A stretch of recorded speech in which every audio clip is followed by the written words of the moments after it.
on elephant's toothpaste here. And what I am going to just do is add some glow sticks to it.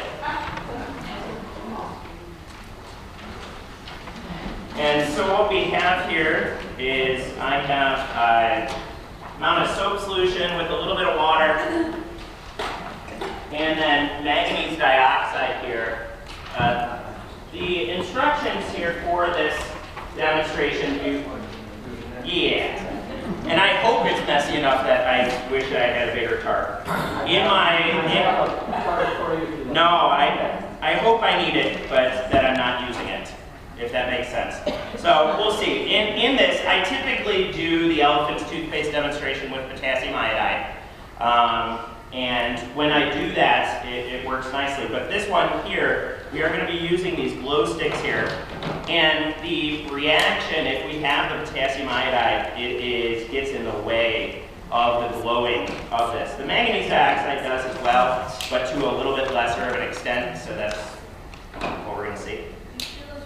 I did not. I stole the one I practiced with from physics, and then I bought a bunch from Amazon to replace it because physics only had one.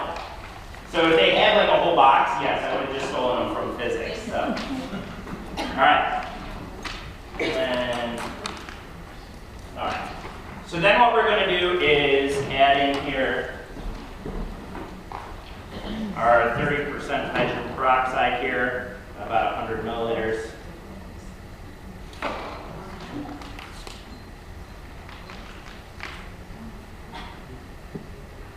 And then we are going to, and probably the most difficult part about this demonstration is cutting open the glow sticks.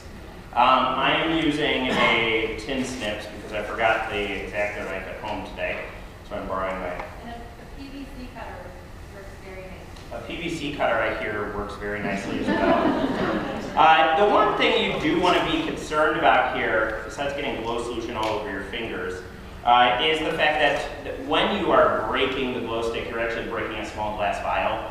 And so there is a small glass vial in there. And I'm going to try to not get it into this beaker here, but also be careful that you don't cut yourself with it. Now, one of the neat things here is that this glow solution is nonpolar, and so it's going to bead up inside here instead of actually reacting and dissolving in the hydrogen peroxide. So we got one. I brought 4. One thing you always want to do is cut awkward things in front of a bunch of people. And get it all over yourself and the table, and have a bunch of glowing liquid for the rest of the day. Reminds me of college. Right, ISU? Come on!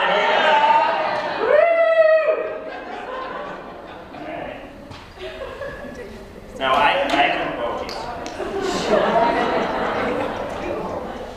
Okay. And then one more. All right.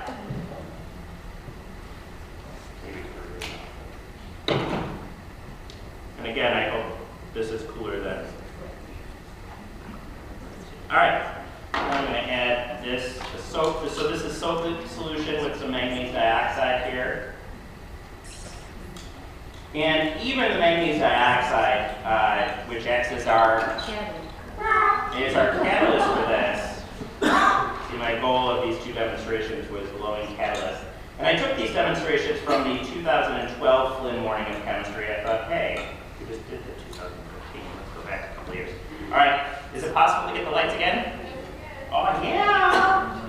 All right. Thank you. All right, and so now I'm going to add this in here, and hopefully something interesting happens.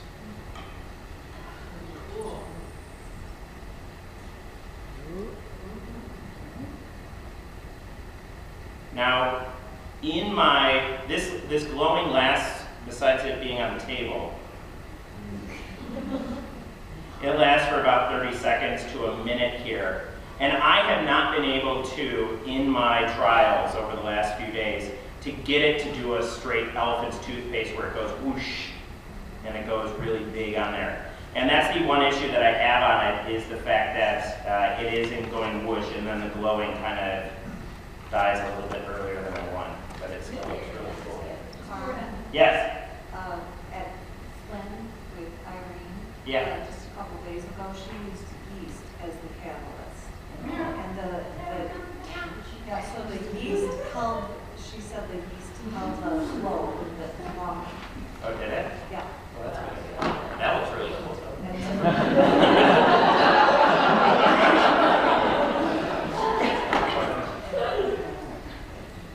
That's good.